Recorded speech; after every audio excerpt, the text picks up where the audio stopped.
Okay. Just so I don't forget, we're recording. So no more. There have been a couple of times that we've gotten started. We get like 20 minutes into it and we're like, wait, hold on, we're not recording. Oh my God. Yeah. That's funny. Okay. So All what we're gonna right. do is we're gonna go ahead and introduce the whole. This isn't gonna be a segment. This is gonna be the whole episode. So you can hear me say, "Welcome to Friars on the Farm." I'm Donovan. With me is Roy, and then we'll introduce you, and then we'll go Okay. from there. Good deal. Sound good? Yeah, let's do it. All right. Ready? Ready, Roy? I'm ready. I see the information about Jonathan. It's like it dropped about 6 hours ago, but it's not in English language yet. Okay. Diario versión final. Jonathan Peraza firma contrato de ligas menores con Padres de San Diego. So minor league contract. All Yeah, right. minor league contract. That means Hablo that un I'm poquito gonna de español. sí, muy bien. Muy bien. All right. Let's get going. All right. All right. What episode are we on, Roy? What is it? Oh, geez, I don't even know. Two Um, sixty two. Wow. ye think so? Yeah, 262. Okay.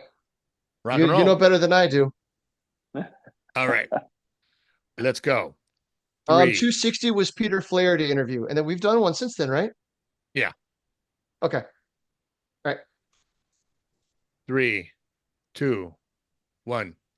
Welcome to Friars on the Farm. I'm Donovan, and with me is Roy, and we have with us friend of the podcast. This I think you're the most. You had the most guest appearances here. Raul Padron, the AAA batting coach for us in El Paso, for the Padres in El Paso. Coach, how are you? Hey guys, how are we doing? I'm doing great. Thank you for the invitation once again. It's great to be with you guys. Well, we love catching up with you, and it's been another year of development in the system, another year of the highs and lows of a AAA ball club. You know, let's start with just kind of how the year went. In development in AAA and with the team as just for a starter. I mean, it's kind of different because it seems like every year we have different players coming from different organizations, as a free agent, and then there's not many guys from the farm that we actually have in AAA. They're few, don't get me wrong, but it's a little different. It's a little different because you're always gonna have to, do a little research before you even go to spring training, just to try to see where these guys are coming from, what a little history about them. If I get to know anyone that have worked with them in the past, so I can ask some questions, maybe just to try to get on the same page, or just to try to know what type of personality I'm gonna deal with. Especially starting spring training and then get going for the season. You know, So this is your second year in El Paso. Um, in in the past, you were working as a player development kind of a role. You've got kids that they're becoming men before your eyes. Now you've got guys that have been pros. Some of these guys are established major leaguers. It's a different personality dynamic that you're working with. I mean, 100%. It's a completely different role. Let's put it that way. Like you have some guys that have already played in the big leagues. They're a little upset just to being down in AAA. I think it's a tough part of being in AAA as a player and as a staff member, as a hitting coach. My position is kind of difficult to deal with those guys because they think they belong to the big leagues, the big league level, but at the same time, there's a lot of things that they need to readjust just to get back and try to stay there, for a couple of years. And sometimes it's a little difficult transaction for the players. how does that conversation go? I mean, do some of the guys they come in like, hey, this is what I want to work. Do they tell you what they want to work on, or do you after some time in the cage, or some at bats, some live at bats, you're like, hey, this is what I see. I mean, do they come open minded, or do they come kind of close minded? And this is I'm just going to do this and going to work on my craft. Well, I mean, I'll be honest with you. When in the last couple of years, we as an organization, we've been doing a great job getting in contact with those guys. just to see what they were doing or what they wanted to do, coming up for the spring training.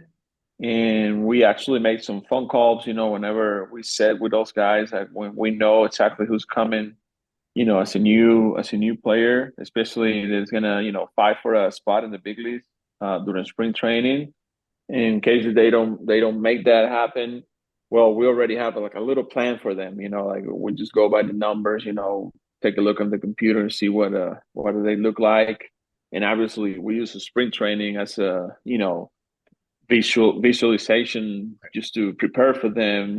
For what is coming, and then we go from there. Like most of those guys are coming, open mind just to wanting to work. They're excited to be in a new organization, obviously. But then after the season start, that's when things get a little more complicated for each hitter. Speaking of guys that have been in the big leagues, Kevin Plawecki is now with the second year. Is he free? Is he free agent now? I believe he's a free agent. I haven't heard anything different, but I mean, what a guy to have around. Is he kind of like having a second coach there and helping you bring some of these guys along? Oh, for sure, for sure. I mean, this is a guy that can bring a lot of energy, a lot of positive things in our clubhouse. This is a guy that always is, making things feel a little different than what it looks like, and it's just definitely like a player coach, like. And this guy is a grinder. He competes. He actually have one of his best year. So I mean, I don't see him retiring yet, but that will be his decision. But he actually did a great job for us. All right. So Jose Sanabria, is it Sanabria? Sanabria. Sanabria. So he jumped from El Paso or from Elsinore all the way up to El Paso. Was he feeling a need there, or did you guys really have a sense that he could stick in in AAA? Well, this is it's a little difficult role that he has, because we need a player in AAA.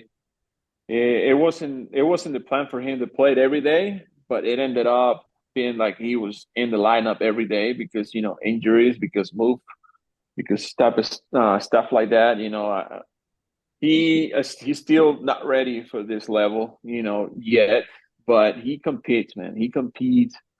He's a guy that's gonna give everything on the field every day. Like before the game, everything that we do. He's on top of it. He was obviously very excited that he was playing every day. You know, but that's a big jump. That's a big jump. Not Yeah. easy, but he did pretty well. He did good. I think he did what we needed for him. But there is a lot of room for him though to keep growing as a player. I think just being there with the team for like almost 2 months, I would say maybe at Yeah. the end of the year, it was huge for him. The latest information that I have from him that he was working very hard. So people in Venezuela that I know that they're send me some videos and stuff like that. He was pumped up about just finishing there this last 2 months of the year, and I think he's gonna come prepare, and he might be fighting for a good spot, maybe high A, double A. That will be his right position. I believe. Well, Brandon Valenzuela made the move up at the end of the year. You had him for a little over a month there. What did you see out of him, and do you think that he might be in the mix for a big league spot sometime next year? I mean, Brandon. I mean, great kid. Like he's good catcher, still very young. I mean, he needs experience. I think he's playing winnable right now. He played for like a month straight. He was the number one guy until Cesar Salazar came down to the team, and he's a big leaguer now. Obviously, they give him a little more chance to play than Valenzuela. But what I saw, with us is a kid that is growing as a player, is growing as a catcher, growing as a hitter. I think he can actually have an opportunity to be to be in the big leagues. I mean, it's just a lot of room to improve, and it is a lot of work that he have to get done in order to make that happen. He knows that, he's aware. He's been making the big strides, with his body, with his arm, everything hitting wise. I mean, he's been working hard. I will say, especially this last couple of years, like when he was a little overweight in the past. Now he's not. Now he's the guy that wants to compete. He's the guy that wants that opportunity. So I think if he continues to do that this off season and coming up next spring training, maybe he's in the big league camp with us. I mean, he needs to, open nights a little bit, for the big league stuff, and then go from there. Well, with Higashioka signing with the Rangers, there's now an opening. There's an opportunity there, but there's a long time between now and spring training. I see he was playing in Hermosillo in the Mexican League. Doing pretty well. He got a 415 on base. He's drawing a lot of walks down there. So speaking of catchers, Luis Campusano, he struggled throughout the season, and then he wound up with you guys for the last month or so of the year, and he showed up like a man on a mission in El Paso. He was really, really good the last month of the year. Did he make some adjustments? What did you see with him?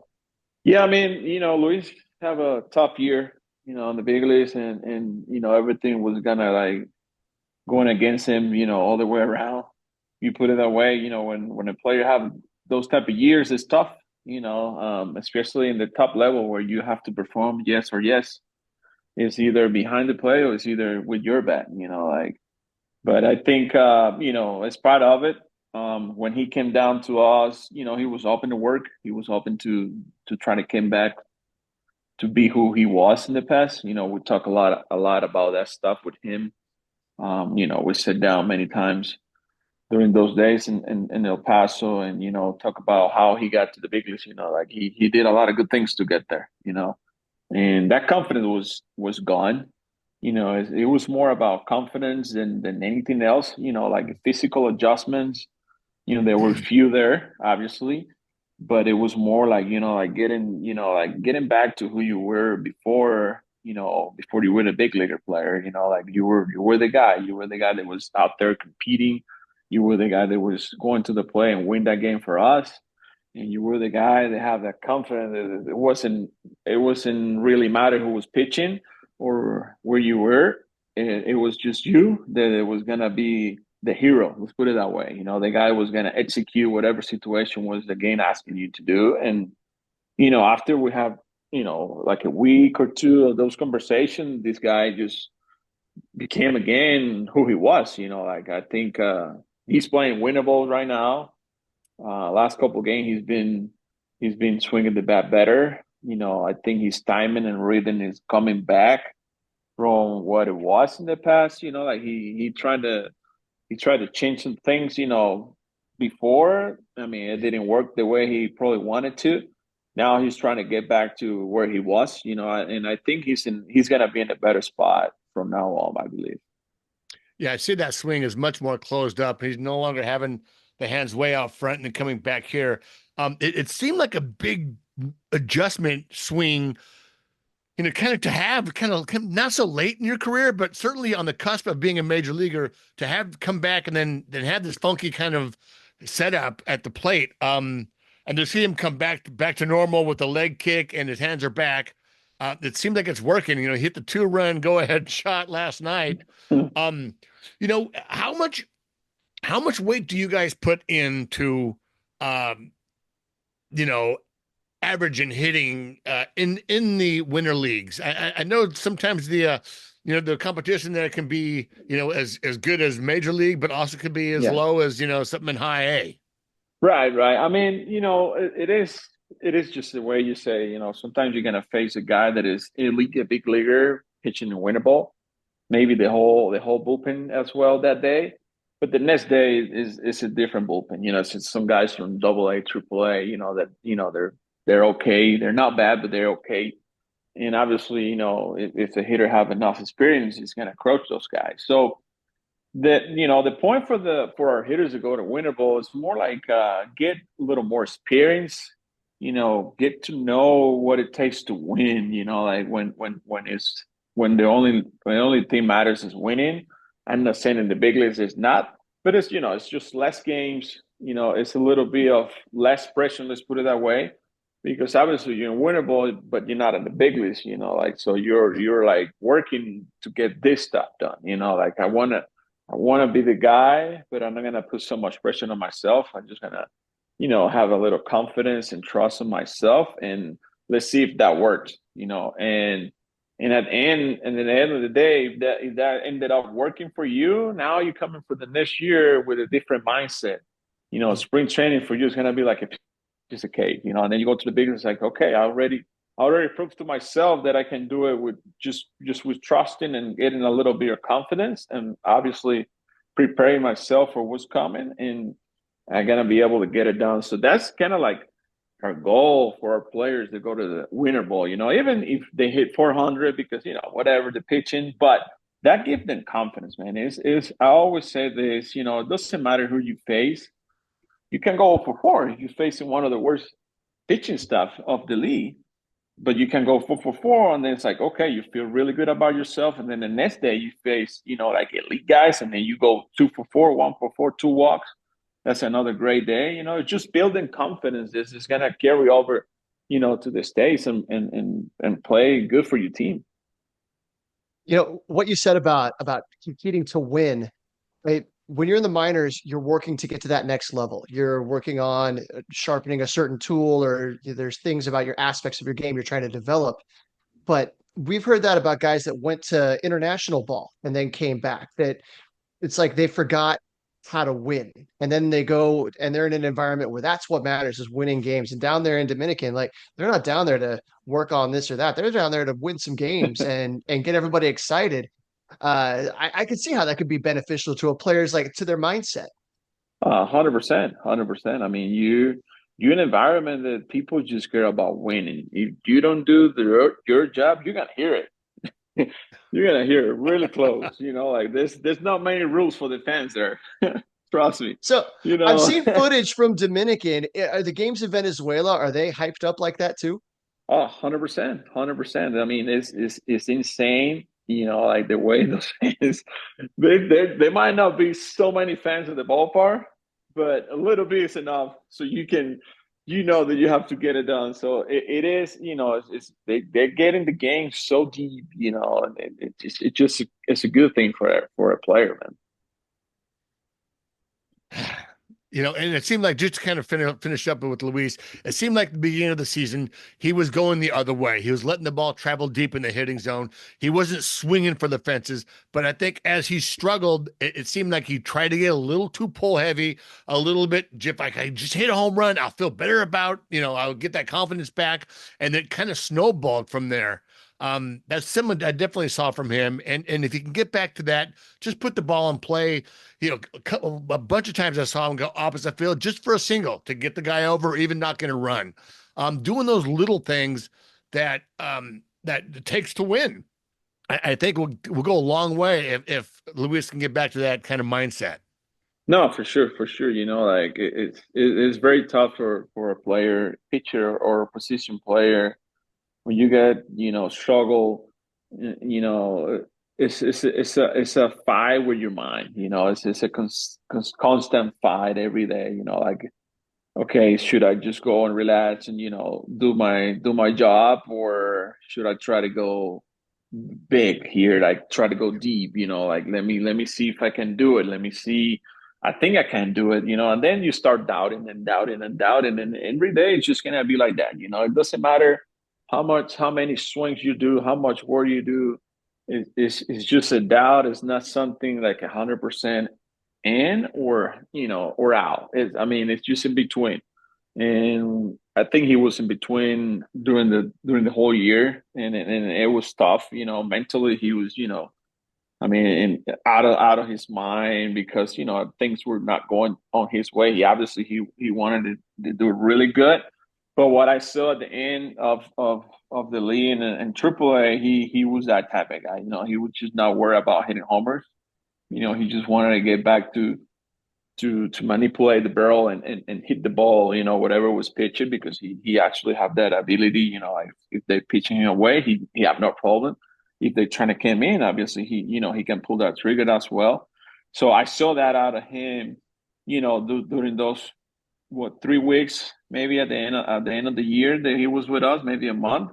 I saw that, and what I like right now that he's in winnable. Obviously, he hit a homer the other night, but he looks in a good spot, I believe, as a hitter. He's not taking humongous swings, like the way he was, in the middle of the year. So I think it's a good thing right now that he's looking that way.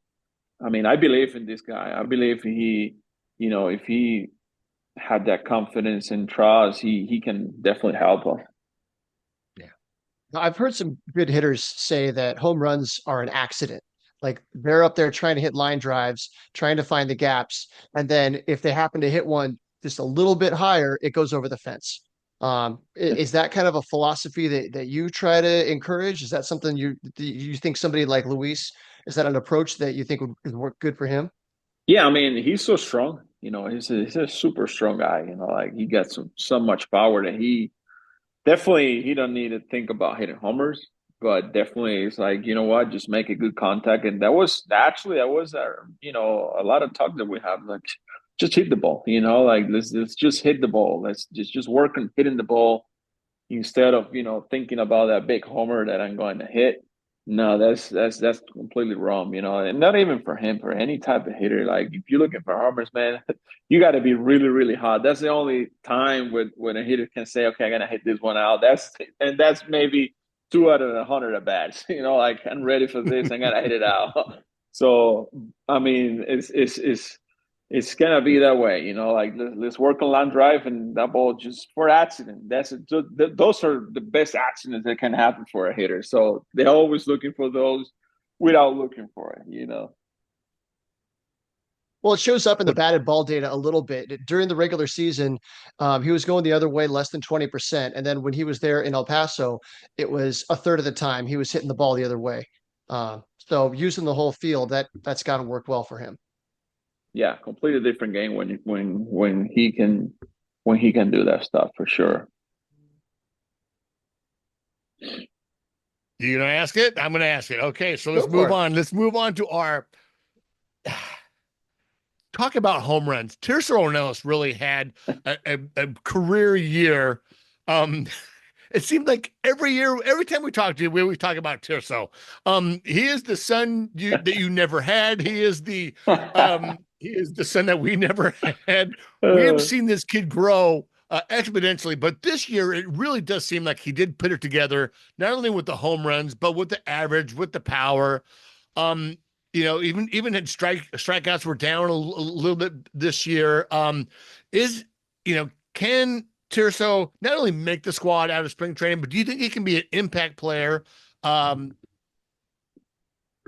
anytime soon? I mean, this kid has worked so hard. Like you say, it's like the son I never had. That's for sure.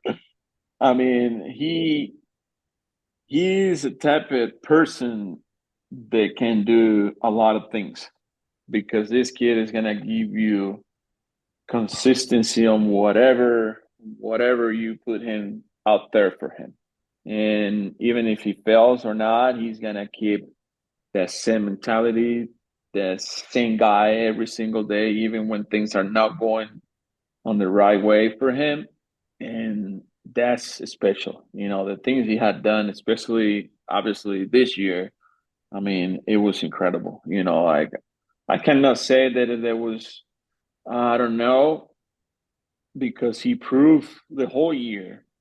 Besides that beginning, he was, kind of struggle, very struggle, and he wasn't playing every day, and that was even difficult for a player. When you struggle and you don't play every day, that just think it's a little worse, because you can not find your timing and rhythm, and many things that come to your head, it will just grab you crazy. Well, this guy was not. He was just fine. He was positive.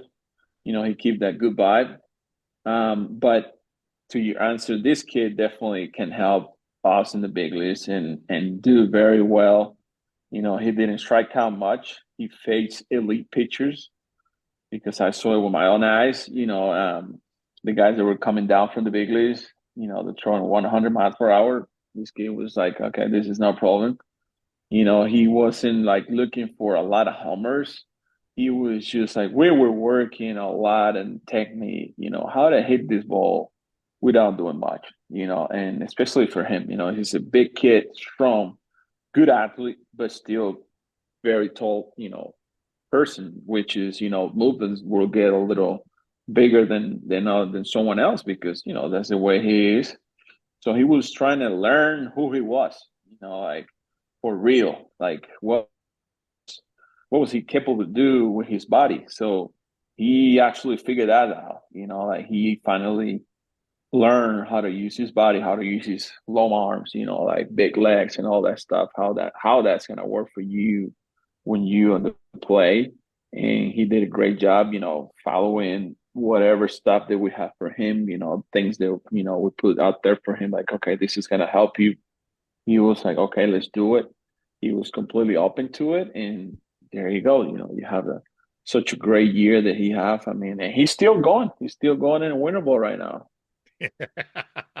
Yeah, he's down there in Jalisco, and he's having a pretty good. He's batting 314. He's got 5 home runs already. He's doing pretty good down there. So you had him last year, and the power stepped up between last year and this year. Do you think that those were adjustments that were made during the season, or is that stuff that was off-season adjustments? I will say that it was both, a little bit of both. We work in off season, and then we continue to work, and he finally he was a little bit of that last year. Not much, but this year it was different because he knew what he needed to do in order to make it happen. Maybe like let's say a month and a half in of the season, he was starting to feel that because I mean, for hitters, everything about feeling what is working. When you hit that ball like 400 feet out of the ballpark, what happened there? What he did. What was different? What because sometimes they don't like, I don't know. It's like, okay, we continue to work because we need to know what happened there. Right. We need to know exactly what was going through your mind and stuff like that. Like it's a little stuff, but it's huge, so we can continue to do that without even thinking about many things, which is the tough part of this game, like when you're hitting. So he actually figured it out, and it was amazing. It was impressive, like we were like the mid season we're like, okay, let's see if he goes struggle a little bit. What happened? I mean, he never got struggle again. I don't know. It was like, okay, yeah, I guess it's he happens to have a little down and out goes because it was kind of like couple of weeks, like maybe week or two, that it was hitting the ball hard, but just right at the glove. But he never, like it didn't calm him down at all. It was, and then on the end of the season, got hot again. So it's like, okay, this is real. I mean, what he did was real versus lefty versus righty. This guy doesn't strike out. I mean, this guy doesn't chase that much. Yeah, but he chase a little bit, but he has an idea what he's doing at the play. He knows the game. Obviously, winter ball has been a lot of help for that stuff because he got to play with older guys. That he got to play with guys that wants to win. He got to play with guys that doesn't have the power. That might doesn't hit too much, but they just want to get the job done. So whenever you need him to do the job, he will do it. He will even bunt. Like he got this guy have that ability. And not only offensively, he came up defensively one of our best outfielder, and we have really good guys. Yeah, and it's amazing just to see that. Like we actually, personally, I was like fly ball to Triso. He actually played center field for us. That's an out. He's there. He's gonna get there. He's gonna find a way. He's gonna position himself so well that he's just gonna get there, and he did. It was like, okay, this is real. Well, and for the first time, he played a little bit of first base. That was an interesting little development late in the year. And I see that in Mexico, he's played 5 games of first base already. What went into that decision? Yeah, well, that was like when the time playing wasn't that much. Okay, so that idea came out. Okay, why we don't play Tirso first so we can give him, a little more time because we have at the time we have like 5 outfielders. They all play in the big leagues, they all need to play, and then the guy who was not hitting, okay, you know what's coming, you won't play that much.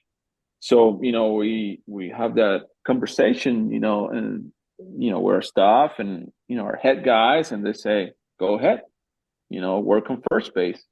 And then, we start work. Obviously, I played first for many years as well as I was a catcher, so I played a lot of first base. And I was able to share some stuff with him. And whenever we would think he was ready to play first, we put him over there, and he actually was looking really good. I think he can actually do the job in first base. And he told me a couple of days ago that he's been playing like phenomenal first base down in Winnable, which is a little more pressure because you worry about making this play. I got to make this play because the fans will eat you up. And they'll find you out in the parking lot, right? Exactly. How's his footwork looking? I understand that's the hardest. That's the thing you don't see about playing first base is how fast your feet have to be. You have to know. You have to without being able to look. No, he's actually moving great. He's moving really good. Obviously, he has worked so much, and get it and be more athletic and moving better that it's like he feels so good over there. Like, ooh, this is so easy. I say, yeah, because you're able to move and you don't have to worry too much about going such a long distance, to catch the balls. But I think it's a great weapon, man. I think he can do it. Obviously, he can play first and he can give you left field. He actually, like I say, he plays center, right. He play everywhere. And he was good. He was fine. He was just fine. He was making routine plays. He's not the guy who's gonna throw out many people, but he will make the routine play and then he's gonna hit. He's gonna compete every at bat. That's what you need. You need that bat. Well, we've been waiting a long time to see him Yeah. finally make that next level. So it's exciting here because development is not linear, and there's a lot of this before somebody finally hits that I next level know. and finds a groove. So this year you had Tim LaCastro most of the season. I know he got hurt and wound up missing the end of the season. But the dude is just a magnet for pitches. I don't know what the deal is. He was getting hit by pitches at a crazy rate. A couple years ago, you guys had Ty France, who was doing the same Oh thing. yes. I mean, even Dwanye Williams Sutton in Fort Wayne, and now you got Ripken Reyes, who's the hit by pitch king. What's the deal with that? What makes these guys such a magnet for getting hit by a pitch? Man, well, I think Tim is such a great human being. It was awesome to have him with us. I mean, he was another guy who was having his best year ever. He committed to make some adjustment. He committed to be the guy that is gonna get on base and is gonna fight and is not gonna chase too much. He was working so hard on that stuff. It was a shame that he got hurt, but it's part of the game. But going to your point with the hit by pitch, man, this guy is just he. I think he was sharing with us that in his college, the coach say if you get on base, regardless how you're gonna play. So it ended up that he realized that a lot of pitchers were throwing him inside. So he was kind of always, trying to get out of the way. And he said, like, screw this, I'm just gonna get on top of the play and get hit. And there you go. You see that guy, anything that's coming inside, he's just staying right there. Boom, go to first. But besides that, it's a magnet for hitting, for get hit. Because it wasn't like it was just him. The pitchers were throwing side way off, hit by pitch. I mean, slider way off, hit by pitch. It was just him. It's just a special for those type of guys. The other guys that you mentioned, it's just for those guys. Like I don't know if he's got in their pitcher mind because they know that this guy get hit so many times. They start thinking about it. I don't know, but it's a weapon. Tell you what, Team Locatcho is a real weapon. I mean, the way he was playing, it was really good. I mean, it was dangerous. It was a dangerous player to have against you. Mm. Hey, so Joshua Ramirez has walked a long and windy road. You know, is he gonna? Has he turned a corner yet? Or what do you think on Josh? Oh man, I mean, it's a lot of work that had been done with him. I mean, I think he played this year again, and he was okay. He was okay. I think he can be the guy, but he cannot be. So it's still a little out of balance with him. He's such a great athlete. It's just having a really, really hard time to put it together. When he's right, I mean, it's amazing. It's like wow.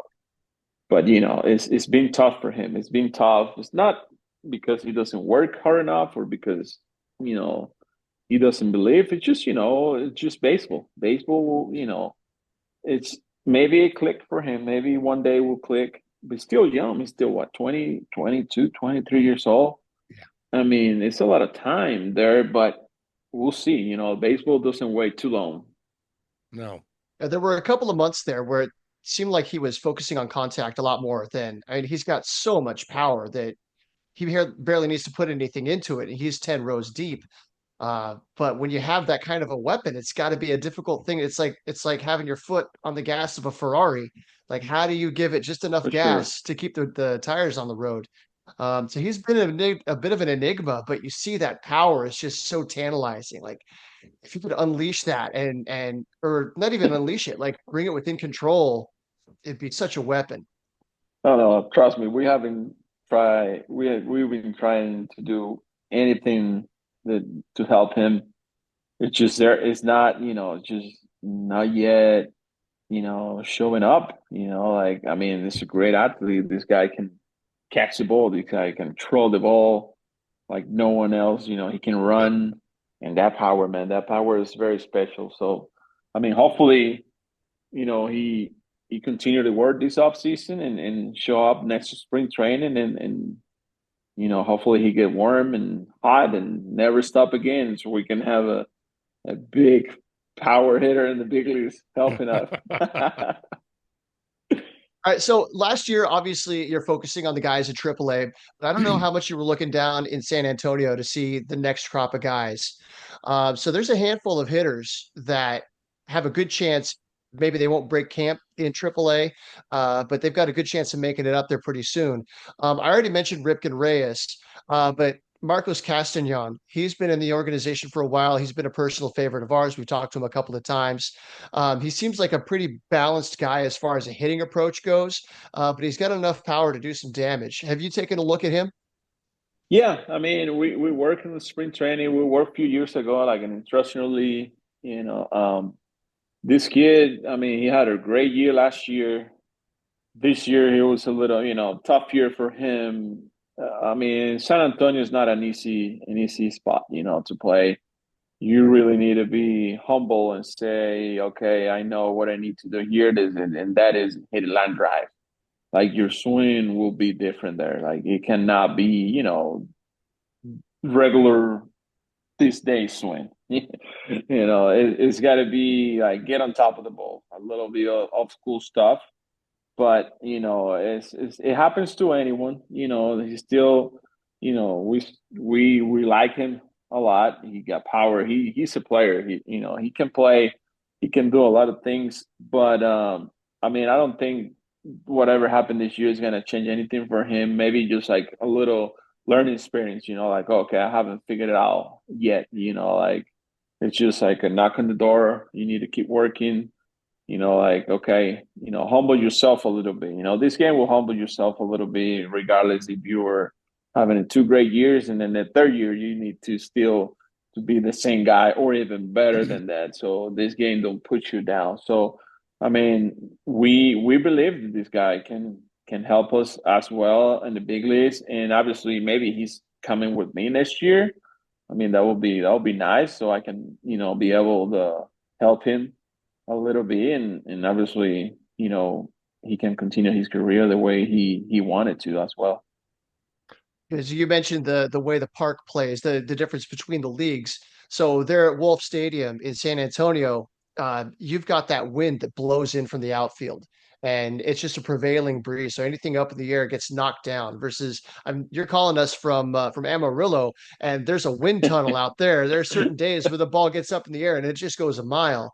Oh But then you man. compare that to the parks in High A, where they're a little bit more hitter friendly. So I can see how a player could go from being a fly ball hitter, and then you get to Double A. And it's like, okay, I need to figure out how to put things on a line. You said something. You were talking about working with Tirso in AAA, and I know we talked about this last year. But the mentality of playing in those AAA ballparks, you've got Albuquerque and Hmm. Reno and Las Vegas. Are there times where you see somebody hitting these high fly ball home runs that are just like wall scrapers, and like you need to pull them aside, like, hey, that wouldn't even make them the warning track, Right. just kind of to keep them. I mean, because I mean, we see the 450-foot home runs, but it's also I see like, okay, 405. Like, how do you Yeah. math? You need to dial that back to what that would be in the big leagues, right? No, for sure, for sure. I mean, we spray that message during spring training, like to our players, especially, to our minor league system. Like, okay, we where are we gonna play? Where is our mission play in Petco? What are we gonna do there? Winning games, okay. So hitting fly balls ain't gonna happen. That's not gonna make it for us as a hitters, like we need to realize that where we're going to play. Obviously, it's nice to play in a field like Camarillo, like, Albuquerque, the balls fly. Yes, of course. But there's some balls that you hit there that, like you said, pop up, in Petco, like you say, might be gone because of the wind. But I mean, it's a tough conversation, whenever that happens with the hitter that is like, oh yeah, just hit a double and two homers today, two pop-ups and Petco. That's a tough Right. conversation, like. But at the end of the day, that hitter is thinking about his career as well. On the paper they go and they're gonna look like a homer, and no one will say, okay, that's a pop and a Petco. So they think about that stuff too, a little bit. But reality is that you're with the Padres right now, and if you go to the big leagues, trust me, it's not gonna play. So we're gonna try to work and hitting line drive, gap to gap. If it goes line drive, homer, beautiful. It's just like just make that approach, make that intent look like it's real, and I think even without thinking about Petco, there's gonna be even better results. Like when players go with that approach, it's everything goes better than what it was. Yeah, I've seen several home runs last year where the guy's on his front foot, all his weight's up front, and he hits it like 450 feet. I'm like, are guys that just like barely, it looks like the swing, it looks like the ball just flies out of the ballpark there at Southwestern University Stadium and other ballparks. So I can see as a hitter, you're like, I'm raking, God, I'm doing so well. I can hit it farther. Where that can kind of get into your head and it can kind of screw you up. What I want to talk about is a kid that's coming up. We've had on the podcast several times, Romeo Sanabria. His kid has hit an A ball, high A, double A. He's coming to triple A probably sometime next year. You get a chance to talk to him or see him swing? Well, I talked to him a little bit during spring training because I didn't know the kid. Obviously, when the thing is, like, when we are in spring training, it's just we spend the whole time in big league camp, and then we Yeah. break camp and maybe. But last year, actually, he was with us because of the team break earlier. So we actually have time, to spend time with those guys. And he actually played with us a couple of games. This kid seems like very calm, which swing, like that's a true lefty swing right there. Like Robinson can do stuff, like so nice through the zone. It's nice, and he knows that he can hit. He has that confidence. I mean, I think this kid has a really good chance. I think he's gonna figure it out the way that he can move on and on until he gets to the big leagues, and it's gonna be pretty fun. I mean, this kid has really good back to ball coordination. Like he can hit. I think the more that he grows as a hitter, and the more that he works his body, strength is gonna get better, I mean, he's gonna do the job, I believe. Like I like him. I like him. I saw him more than a few times in spring training. It was easy for him. He looks like a true hitter. Wasn't trying to do too much. He just wanted to hit that ball hard and see what happened. And I really like that stuff.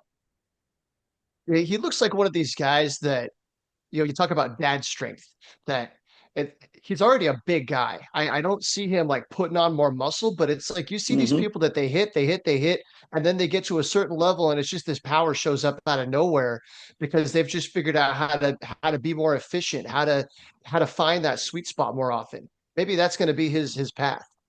Yeah, I think so because he's already big, like you said, but that all comes to having a good technique. Learn what you can do with your body, without doing something different.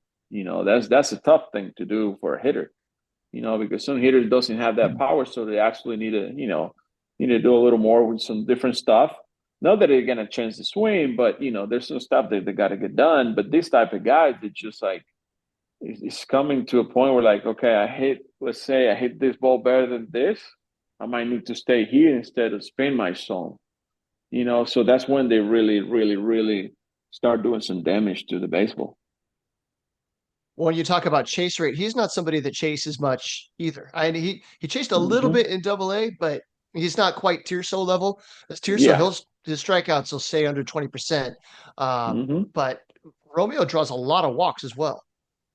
No, this kid is. I mean, we talk about him after this year already, and we see a lot of good things on him. We see a kid that can help us, and I mean, we think that it's a weapon that is gonna show up, and nobody was gonna expect that.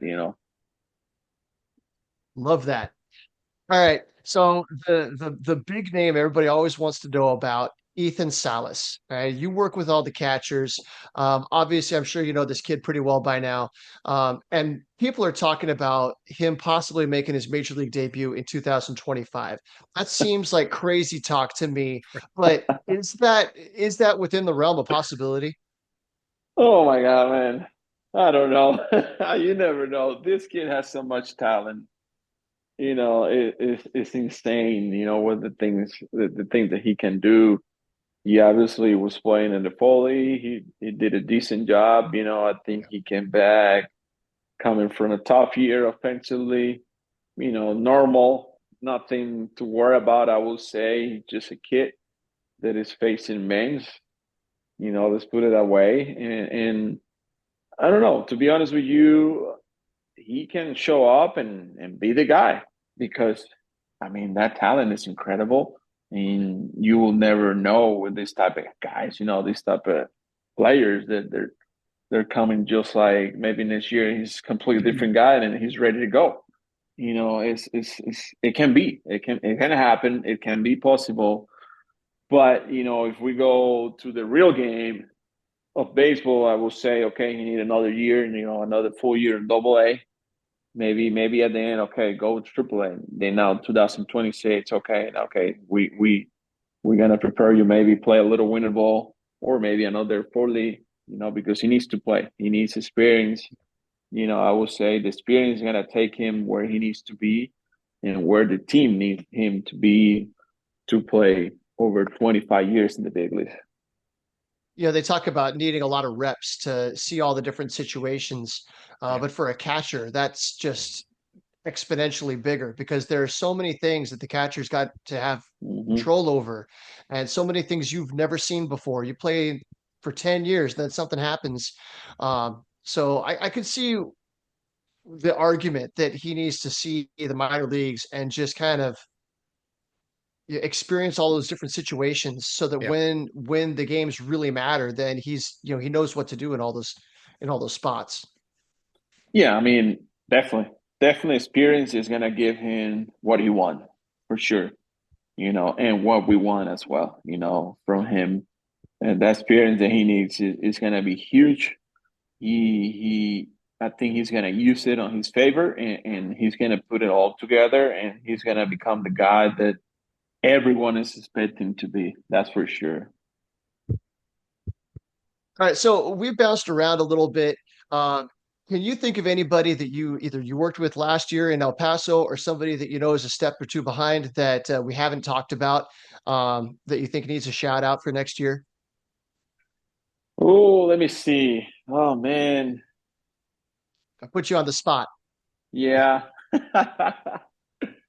I know. The thing is, like, it's like, man, we got so many free agents, guys, but there's a guy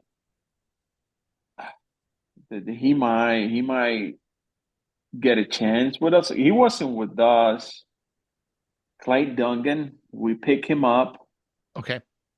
in the Rule 5, minor league Rule 5, I believe, last year. This kid, I think he can do a lot of good things.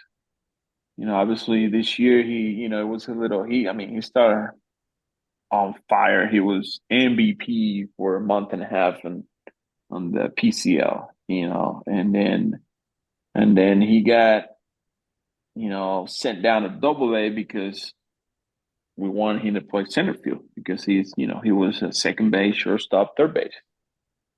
And then he got hurt, his shoulder got hurt. And then, things were a little different. Obviously, he was killing the league, and then soon as you're going over. You don't see that too often, but it wasn't in a bad way. It wasn't in a way that it was just for him to play more center field. We wanted him to get more reps, and like it was for Triso. At the beginning there was a lot of outfielders, so there was a lot of it was not a lot of whole space for him to play in the outfields, and we want to give him a chance, and the option was just to send him to AA. But I think he's a guy that it can come out of the shade and go to the big leagues and help out a little bit. Clay Dungan, you heard it here first. He's down in Yeah, Mexicali right now absolutely. playing. Exactly. Yes, he's over there. I think he's doing all right. Just getting a little more experience. Again, those guys need this stuff. They need to play. They need to know in another way that this is their job. This is what you do for a living. And winnable is not a bad thing. It's not a bad thing for any player. Well, they make a little bit of money over there too, right? Exactly. Oh yeah, they make really good money. I mean, there's never wrong with that for sure doing winnable. Well, hey, Raul, once again, we really appreciate you taking the time to talk to us. Which always seems to be right around the holiday season. We just had Thanksgiving. We have Christmas coming up.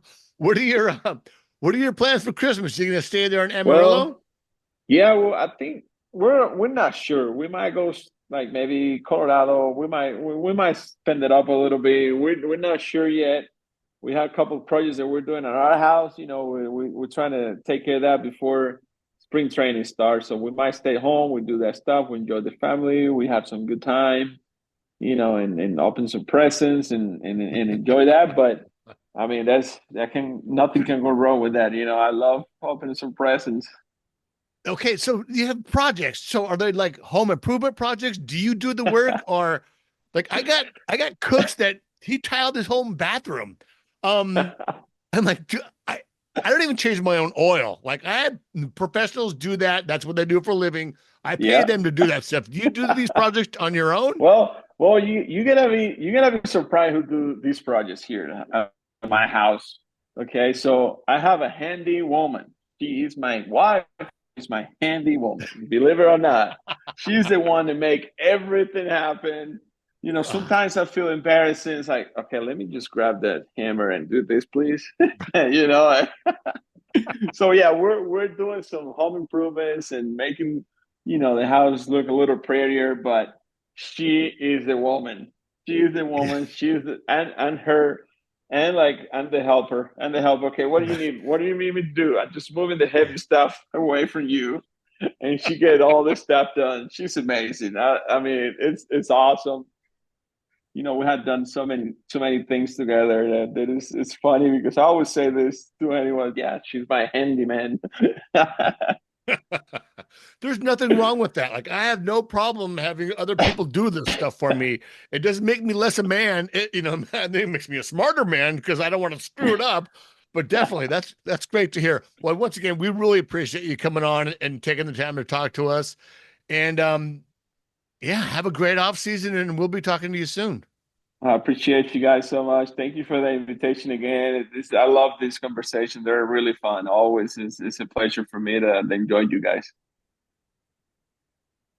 Boom. Boom. All right. Thank you so much. This is always fun. Yes, sir. Oh, no, it's great.